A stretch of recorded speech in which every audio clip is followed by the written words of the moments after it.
Juri, tim pro hadir dengan wajah kemerah-kemerahan, akan tetapi pada akhirnya membawa solusi yang jauh lebih berbahaya, yang dimana mereka membungkam perbedaan pendapat dengan kriminalisasi, yang pada akhirnya mereka itu mengatakan bahwa ini hanya untuk menyosor korporasi besar dalam praktiknya. Padahal mari kita lihat siapa di sini yang lebih terdampak, siapa korban utama, yang dimana pada akhirnya yang jadi korban itu adalah guru yang ragu, petani yang keliru, mahasiswa yang hanya sekedar bertanya, dimana justru hal ini dapat menciptakan dunia yang membuka pikiran, yang dimana kami rasa ilmu itu harus dibalas dengan ilmu, harus dilawan dengan ilmu, bukan dengan borgol. Yang dimana kami di sini hadir bukan untuk membela hoax, akan tetapi untuk membela logika, kebebasan berpikir, dan cara-cara yang benar dalam menangani hoax. Mari kita karakterisasi mosi perdebatan kita pada hari ini. Satu, yaitu mengkriminalisasi. Mengkriminalisasi di sini maksudnya adalah menjadikan suatu tindakan sebagai kejahatan yang bisa dihukum, yang dimana dapat berupa denda ataupun penjara, di mana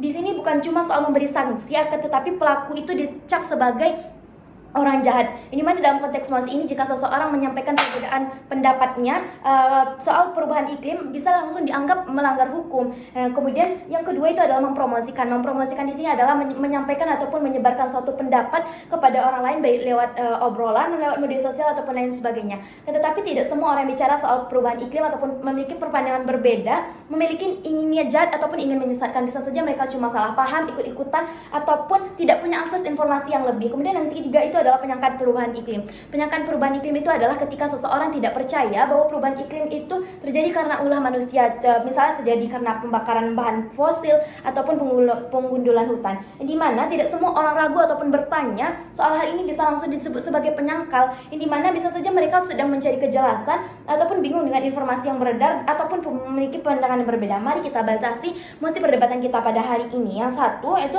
perdebatan ini bukan soal membela hoax, akan tetapi bagaimana cara negara merespon informasi keliru dengan tetap menghormati kebebasan berpikir, berpandangan ataupun berbicara, di mana pada akhirnya negara itu tidak boleh menukar ancaman iklim ini menjadi ancaman kebebasan pada akhirnya. Kemudian mari kita lihat aktor yang ingin kita lindungi di sini. Satu, yaitu adalah individu biasa yang kurang akses informasi, yang dimana biasa saja mereka adalah orang yang dari memiliki latar belakang yang tidak memiliki pendidikan tinggi dan lain sebagainya, seperti petani, nelayan, warga desa ataupun bagian sebagai masyarakat kota, di mana mereka bisa saja kekurangan informasi dan menyebarkan informasi yang keliru hanya karena tidak tahu ataupun bukan karena niat jahat, yang pada akhirnya mereka tidak pantas didiskriminalisasi hanya karena mereka salah paham tentang perubahan iklim tersebut. Kemudian mari kita lihat mari kita lihat status quo saat ini. Satu, yaitu banyak masyarakat yang belum memahami isu iklim. Pada akhirnya survei global itu mengatakan bahwa literasi mengenai iklim itu masih sangat rendah, yang dimana yang dibutuhkan di sini adalah edukasi dan pemahaman, bukan ancaman penjara. Pada akhirnya tanpa edukasi yang kuat, kriminalisasi malah akan menghukum korban dari sistem pendidikan informasi yang lemah. Kemudian sudah banyak mekanisme non pidana untuk melawan disinformasi, bukan hanya dengan kriminalisasi yang contohnya dengan klarifikasi pemerintah, edukasi publik, label hoax di media sosial, pemblokiran akun, dan lain sebagainya yang dapat digunakan selain kriminalisasi ini yang lebih alternatif. Kemudian mari kita masuk pada sanggahan. Yang pertama, satu, mereka mengatakan bahwa penyangkalan menguntungkan korporasi dan merugikan publik. Pada akhirnya mengkriminalisasi penyangkalan perubahan iklim itu bukanlah solusi yang tepat, meskipun ada aktor besar yang menyebarkan desinformasi, karena pada akhirnya hukum pidana itu bukan untuk membungkam opini, sekalipun opini itu keliru ataupun disebarkan oleh korporasi. Misalnya, tidak semua orang menyebarkan pandangan kontra terhadap perubahan iklim adalah bagian dari korporasi besar. Biasa saja mereka dari masyarakat biasa yang kekurangan ilmu pengetahuan, seperti guru, petani, ataupun warga biasa yang mereka memang terpapar informasi yang keliru tanpa sadar. Kemudian, jika negara menghukum siapapun yang menyuarakan keraguan terhadap perubahan iklim, pada akhirnya ruang diskusi akan tertutup, masyarakat akan takut berbicara, dan kepercayaan terhadap sains itu justru lebih menurun karena dianggap dipaksakan. Ibaratnya pada akhirnya akan ada oknum kooperasi yang menyebarkan disinformasi. Hukum pidana bukan satu-satunya jalan. Kita bisa mengenakan denda perdata, sanksi administrasi, atau membatasi akses publik tanpa harus memenjarakan orang. Kemudian bayangkan seorang dosen tua yang ragu dengan data iklim hanya karena pakai sumber lama. Pada akhirnya mereka tiba-tiba dilaporkan karena dianggap mempromosikan penyangkalan. Pada akhirnya ini bukanlah suatu keadilan. Kemudian yang kedua, mereka mengatakan bahwa penyangkalan membahayakan masa depan umat manusia. Ya, kami mengakui bahwa dampak perubahan iklim itu nyata dan serius. Akan tetapi, menghukum orang yang hanya karena mereka tidak percaya ataupun belum paham penyebabnya adalah kebijakan yang tidak adil pada akhirnya.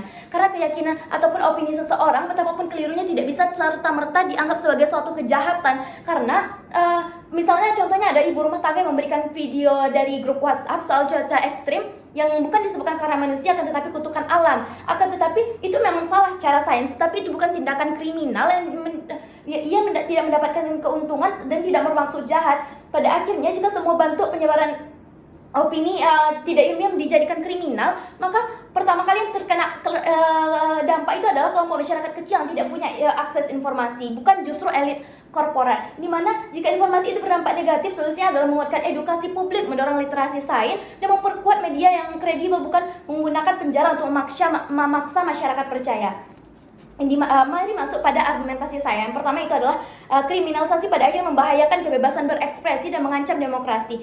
Mengkriminalisasi tindakan promosi perubahan iklim ini pada akhirnya adalah ancaman serius terhadap kebebasan berekspresi dan dalam masyarakat demokratis, yang dimana pada akhirnya karena batas antara menyangkal, beropini, bertanya sangat tipis, rawan dan disalahartikan. Apalagi jika definisi mempromosikan ini tidak jelas, yang dimana contohnya adalah seorang guru yang belum mengerti isu perubahan iklim lalu keliru menjelaskan di kelas, atau petani yang menyebarkan konten tentang cuaca ekstrim tanpa niat jahat bisa saja dituduh sebagai penyebar penyangkalan iklim dan dikenai sanksi pidana, padahal mereka adalah korban yang kurang edukasi, bukan pelaku kejahatan. Pada akhirnya ini menciptakan iklim ketakutan di ruang publik. Orang tidak lagi berdiskusi, tidak lagi bertanya ataupun mengkritik kebijakan iklim pemerintah karena takut didiskriminalisasi. Pada akhirnya ini adalah kemunduran besar bagi demokrasi dan kebebasan untuk berbicara.